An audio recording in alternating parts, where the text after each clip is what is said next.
Imagine standing inside a silent New England mansion, plaster crumbling, and your hammer strikes something that doesn't belong. A leather journal. A list. Dozens of names. Every single one marked with the exact same date. Not a birthday. Not a death notice. A date soaked in guilt. A date God never forgot.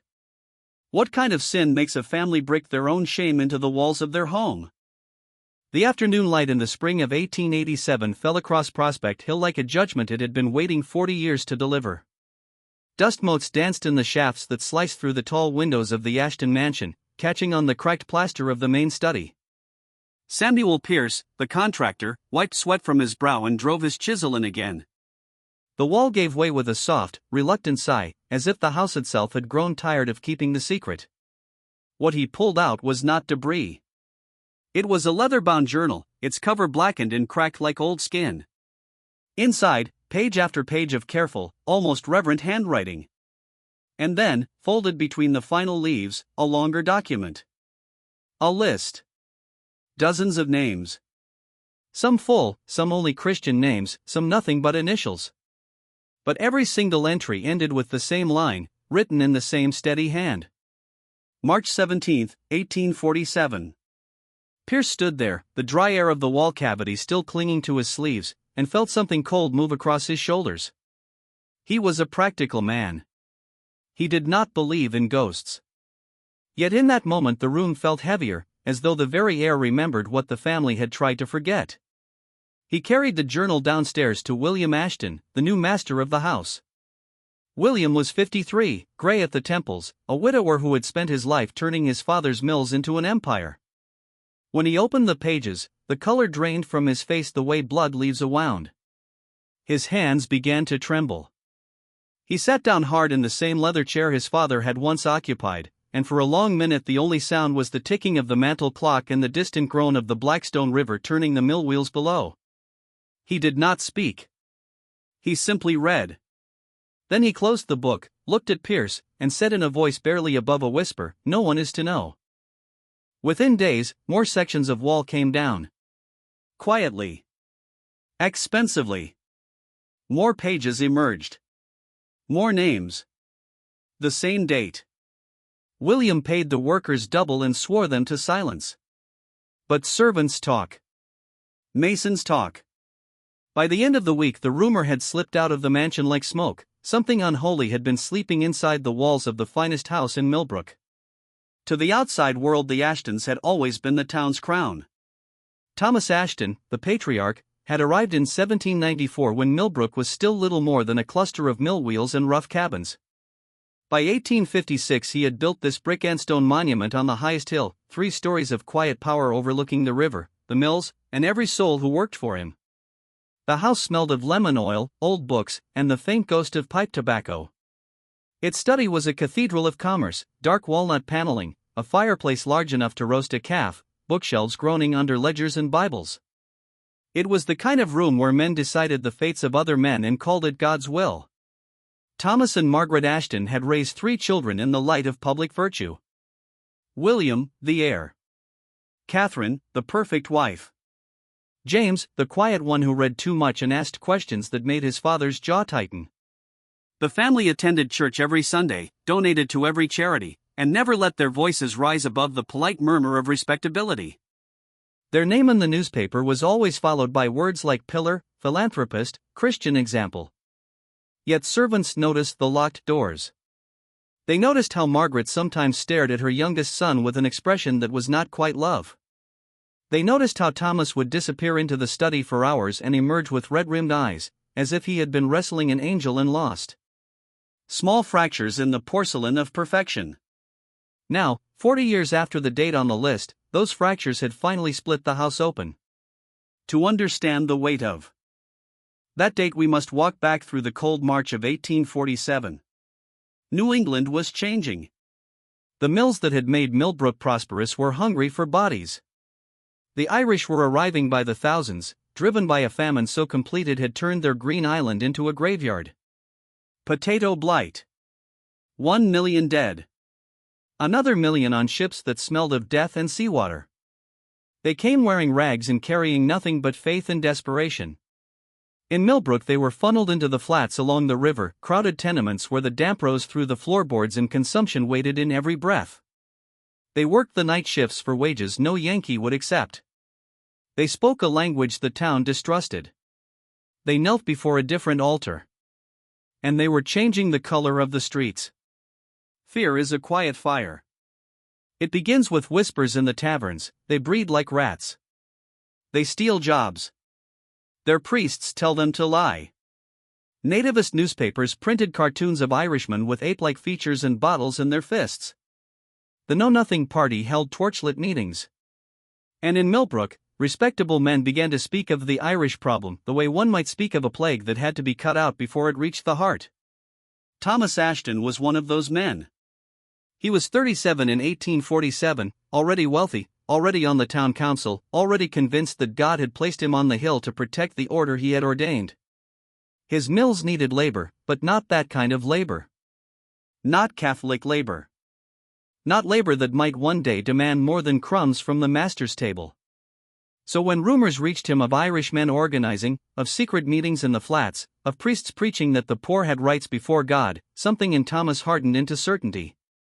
March 17, 1847, was St. Patrick's Day. A day the Irish in the flats dared to celebrate with music and a little whiskey smuggled past the constables. A day the rest of Milbrook saw as provocation. What happened that night was never written in any official ledger. No newspaper printed the story. No court record survived. But the list survived. Hidden. Preserved. As if the family knew that one day someone would have to answer for it. We have fragments. A letter from a minister in the next town, dated April 1847, now held in the Massachusetts Historical Society. He wrote of troubling reports of mob action against the Irish settlement in Milbrook. The town seems determined to keep the matter quiet. I fear it was far worse than silence suggests. A diary entry from Eleanor Hutchins, wife of the town doctor, written the morning after.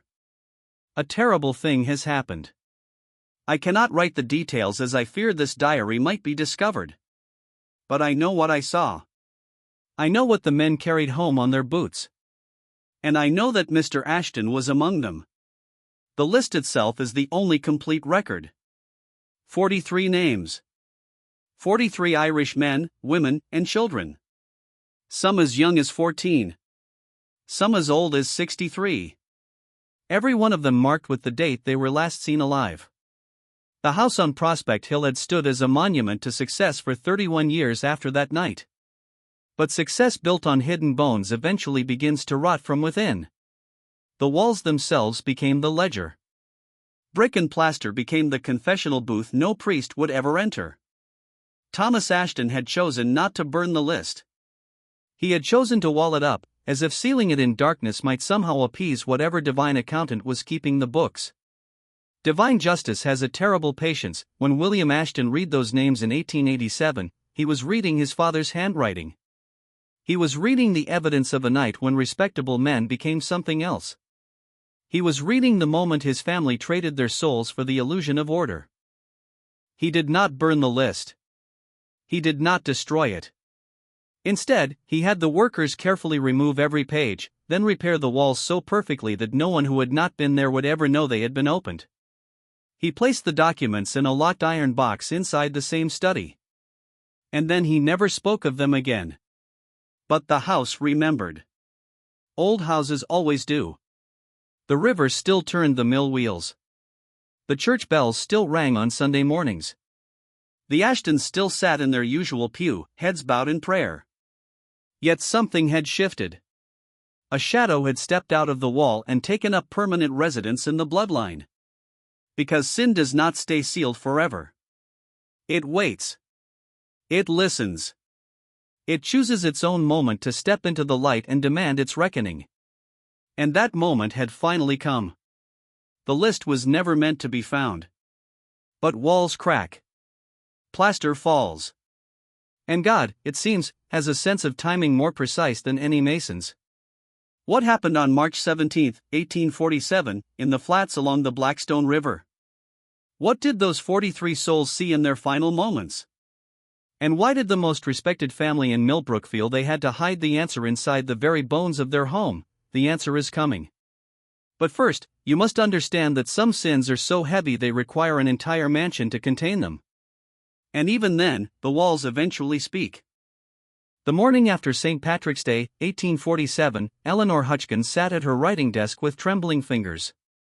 The doctor's wife had always been a woman of quiet faith, the kind who believed that Christian charity could mend any wound. But that morning the ink on the page seemed to bleed like an open cut. She wrote only what she dared. A terrible thing has happened. I cannot write the details. I fear this diary might be discovered. But I know what I saw. I know what the men carried home on their boots. And I know that Thomas was with them. God forgive us all. She never wrote another word about it. The town had already decided, some sins are better left buried. But Thomas Ashton could not bury them completely. In the weeks and months that followed that March night, he sat alone in his study while the rest of Milbrook pretended nothing had changed. The river still rushed past the mills. The church bells still called the faithful. Children still played in the streets. Yet something had cracked open in the soul of the town, and Thomas Ashton felt the cold air pouring through. He took out fresh paper, dipped his pen, and began to write. Not a confession. Not a story. Just names. 47 of them. Most were Irish laborers, their wives, their children. Some entries carried only a first name and an age. Others had small, careful notations in the margin, written in the same steady hand that signed business contracts and church pledges. Those notations were the only cracks in his silence. Patrick O'Brien circled twice, then again on a separate sheet. Beside it, in slightly different ink, witness. Reliable. Knows details. Mary Flanagan, child, age 8, present.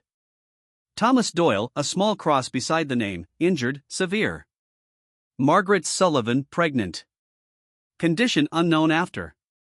James O'Connor, a single line drawn through the name, added years later, deceased 1851. Complications. Thomas Ashton wrote them all down as if keeping an account book for the Almighty. Then he folded the pages, placed them inside a leather journal, and chose the most deliberate hiding place he could find, the cavity between the inner and outer walls of his own study, the room where he made every important decision in his life. Why not burn them? Why not let the fire take the evidence the way the town had tried to burn the memory? That question haunted his son William 40 years later. When William Ashton read those pages in 1887, he faced the same moral crossroads his father had faced. He could have fed every sheet to the fireplace. No one would have known. The Irish had slowly integrated. The famine generation had aged or moved on. The mills were still running. The Ashton name was still untarnished on the surface. Instead, William did something far more haunting. He had the walls opened further. He paid workers in silence. He collected every additional scrap that emerged. Then he placed the entire collection inside a locked iron box and returned it to the very same study, only now the secret was no longer hidden by accident. It was preserved by choice. Historians still argue about why. Was it guilt eating at the family like slow poison? Was it a strange act of penance, keeping the names alive so that at least someone, someday, would remember? Or was it colder than that, an insurance policy? Proof that the Ashtons had at least recorded the truth, even if they never spoke it aloud? Whatever the reason, the list itself refuses to stay silent. It is not a dramatic narrative. It is colder, more clinical, almost like a ledger of souls. No explanations. No descriptions of screams or blood or fire. Just names and one date, repeated like a curse, March 17, 1847. But the margins tell the story the main list refuses to speak. They tell us that whatever happened that night involved men, women, and children. They tell us a pregnant woman's fate was left in doubt. They tell us at least one man was so badly hurt he never fully recovered. They tell us one witness, Patrick O'Brien, knew enough that Thomas Ashton felt compelled to mark him as dangerous or valuable, perhaps both. And they tell us that years later, when James O'Connor finally died, someone in the family still cared enough to cross his name out and note the cause. To understand what kind of darkness could produce such a list, we must step back into the freezing March of 1847 and feel the temperature of the town. Milbrook was choking on its own success. The Blackstone River powered the mills, and the mills demanded bodies. The Great Famine had turned Ireland into a charnel house. Ships arrived in Boston and New York carrying skeletal families who would work for pennies, live in damp cellars, and ask no questions. By early 1847, the Irish made up nearly 40% of Milbrook's population. They crowded into the flats, a low-lying district of hastily built tenements where the river mist never quite lifted and cholera was a seasonal visitor. Native-born workers watched their wages fall. Protestant ministers warned from the pulpit that popery would corrupt the pure Yankee soul. Newspapers printed editorials about the Irish problem. Job postings began to carry the quiet line, "No Irish need apply." Resentment simmered like the river itself, steady, powerful, ready to flood. In February, tensions had nearly boiled over when Irish workers were hired for a mill expansion. Native workers threatened to strike. Thomas Ashton and the other owners sided with the cheaper labor. The message was clear: the mills would run, no matter whose hands turned the wheels. Then came the accident. Patrick O'Brien, a strong-backed laborer from County Cork, lost 2 fingers in a spinning mule machine. The owners refused compensation. Carelessness, they called it. O'Brien was left with a ruined hand and no way to feed his family. The Irish community seethed. The native workers saw it as proof that the owners cared nothing for any worker, only profit. St. Patrick's Day arrived like a spark on dry tinder. The Irish in the flats dared to gather. A few fiddles, some whiskey passed in secret, prayers in Latin, laughter that sounded defiant against the cold. To many in the upper town it felt like mockery, the very day the Irish celebrated their patron saint while real Americans worried about their jobs and their churches. What happened next has been erased from every official record. But the fragments remain. Eleanor Hutchkins saw men returning before dawn, boots dark with mud and something thicker. She recognized Thomas Ashton among them. The doctor's wife, who had delivered half the babies in Milbrook, could not unsee the look in their eyes. The list tells us the rest in its terrible economy. 47 names. A single night. A child of 8 present. A pregnant woman whose condition was unknown after. A man marked injured, severe. A witness who knew too much. Historians who have studied similar outbreaks in other mill towns, the burning of the Ursuline convent in Charlestown in 1834, the Philadelphia riots of 1844, recognize the pattern. Economic fear dressed in religious clothing. A mob of respectable men who told themselves they were defending their homes, their wages, their God.in Milbrook that night. The mob likely moved down from Prospect Hill into the flats. They came with torches and clubs and righteous anger. They came to teach the Irish their place. They came to remind them that America belonged to those who had arrived first. What exactly they did, whether it was beatings, arson, expulsion, or something worse, the list does not say. But the notations bleed with consequence. A child witnessed it. A pregnant woman may have lost her baby or her life in the chaos. A man carried injuries that killed him years later. And one survivor, Patrick O'Brien, saw enough that Thomas Ashton felt the need to mark him separately. Thomas Ashton did not lead the mob. That much is almost certain. He was a man who preferred ledgers to torches. But he was there. He saw. And instead of walking away, he did something more calculated, more chilling. He wrote the names down. Why? Perhaps he believed that recording the names gave the event a kind of order, turning chaos into accountancy, sin into bookkeeping. Perhaps he feared that if he did not document it, the truth would come back in a form he could not control. Or perhaps, in the small hours before dawn, some fragment of conscience whispered that these souls deserved at least to be named before they were erased. So he hid the list inside the walls of the very house that symbolized everything the mob had tried to protect: the power, the respectability, the divine right of the successful. He sealed it between brick and plaster like a body in a crypt. And for 40 years the mansion stood above the town, its walls thick with silence. Until 1887, when water damage forced the truth back into the light. When William Ashton read the list, he did not see strangers. He saw his father's handwriting. He saw the careful loops and crosses he had known since childhood. He saw the date that had never been spoken at family dinners. And he understood, perhaps for the first time, that the foundation of his entire life rested on something rotten. Yet he could not destroy it either. Instead, he preserved it, the same way his father had.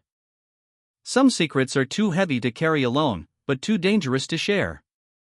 So the Ashtons chose the middle path. They kept the names alive in darkness, waiting for the day the walls would finally speak. And now, more than a century later, they have. Because walls can be repaired, but guilt cannot.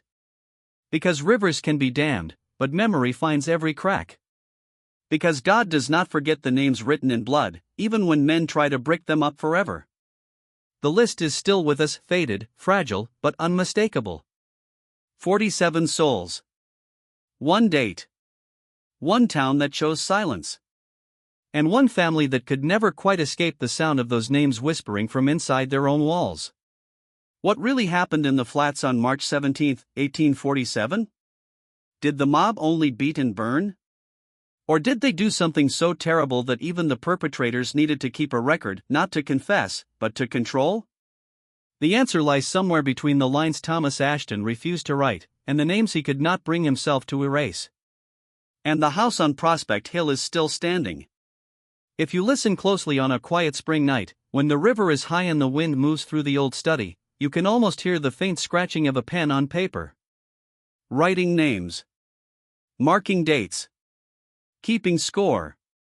Because some ledgers are not kept by men alone. They are kept by something far older. And far less willing to forgive. Some secrets are too heavy to carry alone, but too dangerous to share. So the Ashtons chose the middle path. They kept the names alive in darkness, waiting for the day the walls would finally speak. And now, more than a century later, they have. Because walls can be repaired, but guilt cannot. Because rivers can be dammed, but memory finds every crack. Because God does not forget the names written in blood, even when men try to brick them up forever.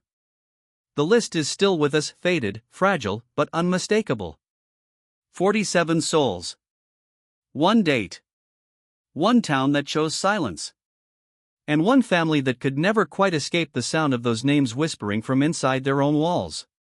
What really happened in the flats on March 17, 1847? Did the mob only beat and burn? Or did they do something so terrible that even the perpetrators needed to keep a record, not to confess, but to control? The answer lies somewhere between the lines Thomas Ashton refused to write, and the names he could not bring himself to erase. And the house on Prospect Hill is still standing. If you listen closely on a quiet spring night, when the river is high and the wind moves through the old study, you can almost hear the faint scratching of a pen on paper. Writing names. Marking dates. Keeping score. Because some ledgers are not kept by men alone. They are kept by something far older. And far less willing to forgive. The study on Prospect Hill had always been a place of decisions. Dark walnut panels absorbed sound like a confessional. The massive fireplace cast long shadows that seemed to reach toward the ceiling like accusing fingers. It was here, in the weeks after March 17, 1847, that Thomas Ashton sat night after night while the rest of Milbrook slept. He did not write a full confession. He did not describe the screams he may have heard, the torches, the fear in Irish eyes, or the sound of clubs meeting flesh. He simply opened a fresh ledger and began listing names in his precise merchant's hand. 47 entries. One date. Small notations that carried the weight of entire lives. Each stroke of the pen was an act of quiet rebellion against the town's collective decision to forget. The community had chosen erasure. Thomas Ashton chose preservation, but only in darkness. Why? Some historians believe the list was a confession. A private admission that he had been present, perhaps even complicit, and could not let the truth vanish completely. Others see it as moral insurance, a record he could one day use if the winds of justice ever shifted. Still others suggest it was the act of a man trapped between two masters, the God he claimed to serve on Sunday mornings, and the social order that had made him wealthy. Whatever the reason, Thomas Ashton's decision revealed a soul in torment. He was a man known for fairness in business, for church donations, for treating workers with a measured respect. Yet on that March night, something had happened in the flats that shattered the image he held of himself. Rather than speak out and risk everything, his mills, his reputation, his family's future, he chose the middle path of the compromised conscience. He documented the sin, and then buried it inside the very house that symbolized his success. The walls became both tomb and archive. When William Ashton pulled those same pages from the cavity in 1887, he felt the full weight of inheritance. Not just wealth and mills, but a moral debt that had been passed down like a cursed heirloom. His hands trembled as he read his father's handwriting. He recognized the careful loops, the same hand that had once signed his school reports and business contracts. He faced the identical choice. He could have fed every sheet to the flames. The Irish community had largely moved on. Many of the names on the list were dead or gone. The town had rewritten its own history as one of steady progress and Christian virtue. No one would have questioned the burning of old papers found in a wall. Instead, William did what his father had done. He preserved them. He had additional sections of wall opened under the guise of repairs. He paid workers for silence. He stored the documents in a locked iron box inside the same study. Then he told only his sister Catherine. Together they sat in that room of dark wood and whispered decisions. They considered reaching out to descendants of the names on the list. They imagined letters of apology, quiet restitution, some form of acknowledgement. But fear won. Too much time has passed, Catherine reportedly said. It would only bring pain and scandal. The town has healed. Why reopen old wounds? So the box remained locked. The secret stayed inside the family. The walls were repaired so perfectly that visitors to the mansion today walk past the exact spot without knowing they are standing inches from a ledger of buried souls. This pattern of preservation without revelation continued for decades. William died in 1902. The house passed to his children, who also knew of the iron box. They too chose silence. The documents waited in darkness like seeds planted in frozen ground. It was not until the 1920s that the secret finally stirred. A historian named Robert Whitmore, researching Irish immigration patterns in New England, was invited to the Ashton house by one of William's descendants. Perhaps conscience had begun to prick the younger generation. Perhaps they simply grew tired of carrying the weight alone. Whitmore spent days in the study, poring over the faded pages, comparing handwriting, cross-referencing names with census records, church ledgers, and immigration manifests. He tracked down the diary of Eleanor Hutchkins in the local historical society. He read the cautious letter from the neighboring minister who had written in April 1847 of troubling reports of mob action and a town determined to keep the matter quiet. He interviewed elderly residents whose parents had lived through 1847. He searched newspapers for veiled references to disturbances in the flats. What he found was a story told only in negative space in what was missing from the official record. No police reports. No coroner's inquests. No newspaper headlines. Only the list. The notations.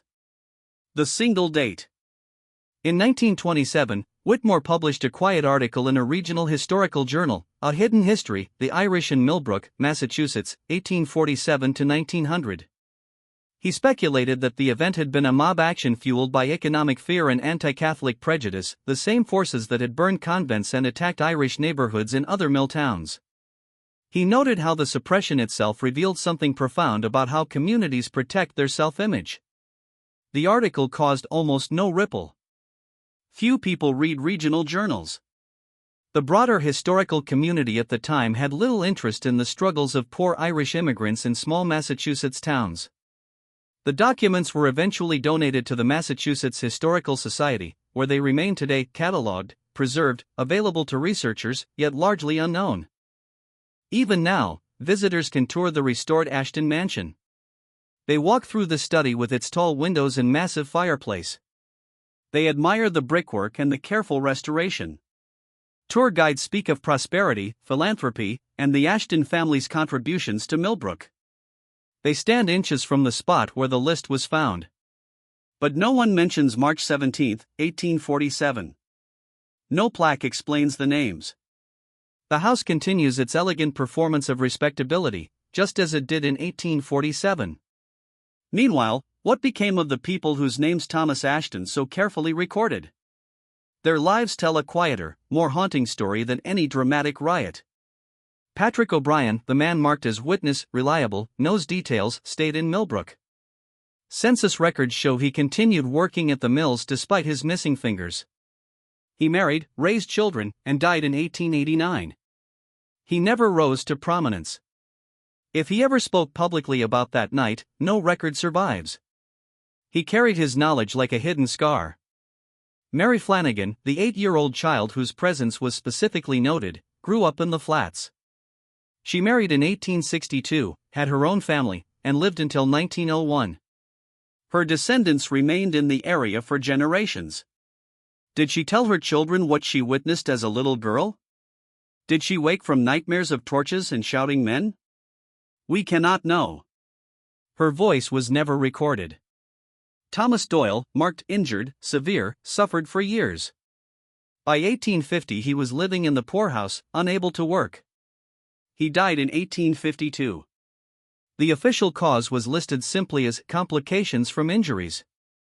Whether those injuries came from the events of March 17 remains a question the list silently raises. Margaret Sullivan, the pregnant woman whose condition was noted as unknown after, survived. She gave birth to a child in 1847. She lived until 1875. Her baby grew up, but we do not know if the violence that night left invisible wounds on mother or child. James O'Connor, whose name was later crossed out with deceased 1851 complications, lingered for 4 years before dying. He appears in the 1850 census as unemployed and in declining health. Many of the other names follow similar patterns. Some families endured poverty and hardship, others slowly climbed into modest respectability, a few disappeared from records entirely, perhaps moving west or back to Ireland. What unites them all is the silence. None appear to have spoken publicly. None sought compensation or justice. None left written accounts that survived. That collective silence is perhaps the most chilling part of the story. It suggests the suppression was not only imposed from above by the powerful. It was accepted from below by the powerless. Fear of retaliation. Shame at being victimized. The pragmatic understanding that in 1847 America, poor Irish Catholics had no real recourse against native-born Protestant power. Better to survive, raise children, and let the wound scab over than risk reopening it and losing everything. Thomas Ashton himself changed after that night. Those who knew him well spoke of a man who grew increasingly withdrawn. He spent longer hours alone in the study. His charitable work continued, but a shadow seemed to follow him. He remained a pillar of the church and the community, yet something in his eyes had dimmed. When he died in 1878, he left the list exactly where he had placed it, hidden but not destroyed. A final, unspoken message to his son: I could not face it fully, perhaps you can. The list raises one final, uncomfortable question: did Thomas Ashton know the names of the perpetrators? He recorded the victims and witnesses with such care. He marked injuries, pregnancies, and reliable testimony. Yet nowhere on the pages do the names of those who carried the torches or swung the clubs appear. Did he protect them deliberately? Was he one of them? Or did the horror of the night blur faces in his memory, leaving him only with the faces of the suffering? The absence itself feels deliberate, another layer of the family's moral compromise. They would acknowledge the existence of sin, but not name the sinners. They would keep the evidence, but never use it for justice. In doing so, the Ashtons became living symbols of a very human failing: the desire to be good without paying the full cost of goodness. To feel guilt without surrendering power. To preserve truth without letting it disrupt comfort. The mansion still stands on Prospect Hill, overlooking the mills and the river. Its walls are solid once more. Tourists admire its architecture and its important role in local history. But every spring, when the Blackstone River runs high and the afternoon light slants through the tall windows of the study, the room grows strangely quiet. The air feels heavier. Some visitors report a faint chill, as though unseen eyes are watching from the walls. Because some secrets are not truly hidden. They are only waiting. Waiting for the day when conscience grows stronger than comfort. Waiting for the day when the names are finally spoken aloud. Waiting for the day when divine justice, slower and more patient than any human court, finally demands its reckoning. Thomas Ashton thought he could brick guilt into a wall and live above it. His son thought the same. Both were wrong. The walls kept the paper. But the names kept their power. And somewhere, in the long ledger of heaven, the date March 17, 1847, remains written in ink that never fades. The leather of the journal had grown brittle by 1887, but the ink Thomas Ashton used in 1847 remained stubbornly clear. William stared at the pages in the same study where his father once sat alone after dark.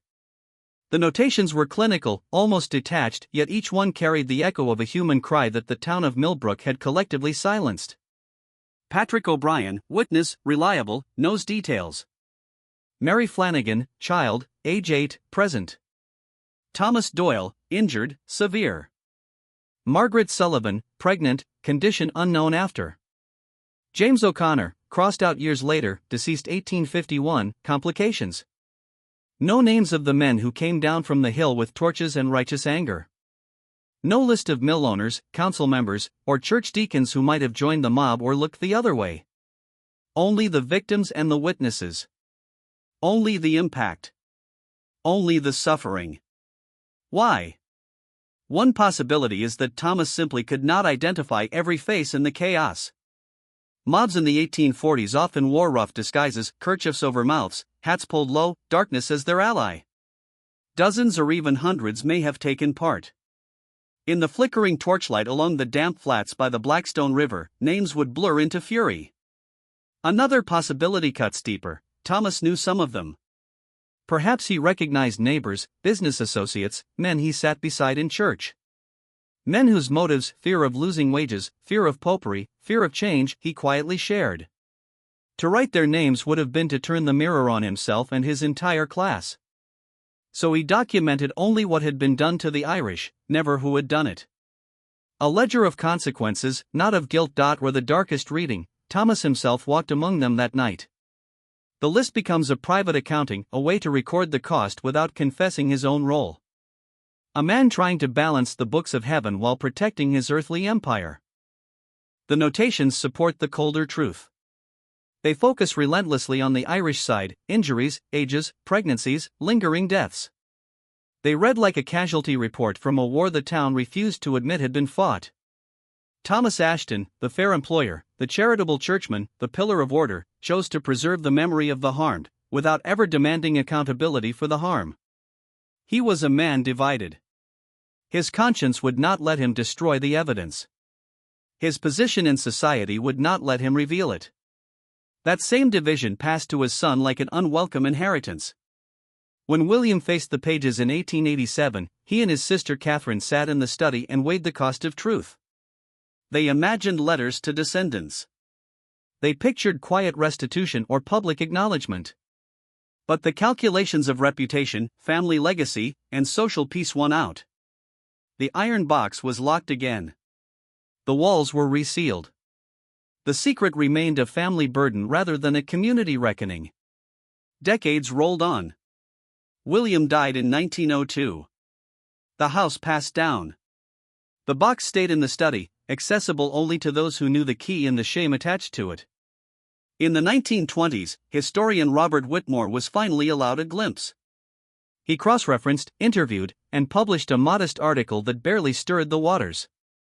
The broader world was not yet ready to examine the ugly underbelly of New England Milltown respectability. It took until the 1990s for Patricia Donnelly to dig deeper. Her book Hidden Voices, The Irish Experience in Milbrook, Massachusetts, 1847 to 1900 finally brought the list into wider view. Historians noticed. Journalists followed. Documentaries and podcasts retold the fragments. Yet even then, the full picture refused to emerge.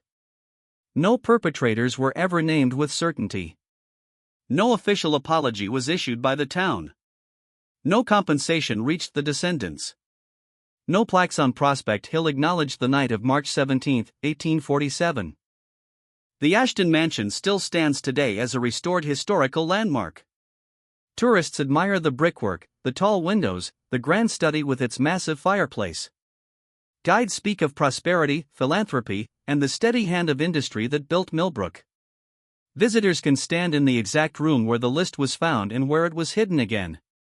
But the tour never mentions the names. The plaques stay silent. The walls keep their secret with perfect craftsmanship. The people on the list have become ghosts, present only as faded ink. Patrick O'Brien worked on at the mills until 1889, carrying his missing fingers and whatever visions haunted his nights. Mary Flanagan, the child witness, lived a long life and raised a family, but if she ever spoke of torches in the flats, her words did not survive. Thomas Doyle ended in the poorhouse. Margaret Sullivan bore her child and endured. James O'Connor lingered 4 years before complications claimed him. Their descendants scattered or stayed, prospered or struggled. None appear to have forced the story into the open. Fear, shame, pragmatism, or simply the exhaustion of survival kept the silence intact. The community's agreement to forget had been accepted even by many of those who suffered. This is how inconvenient truths die, not with dramatic bonfires, but with quiet consensus. Official records omit. Witnesses look away. Time buries what denial began. New generations grow up knowing only the polished narrative, hard-working Yankees, orderly mills, Christian virtue triumphant. Yet the list survived. Thomas Ashton could not burn it. William could not burn it. Later generations could not bring themselves to destroy it either. Something guilt, fear of divine judgment, a lingering sense that truth has its own claims, stayed their hands. The documents now rest in the Massachusetts Historical Society. Researchers can request them. The ink is still legible. The date still reads March 17, 1847. The notations still whisper of a child present, a pregnancy in doubt, a witness who knew too much. But the full story remains a gap. A deliberate void in the historical record.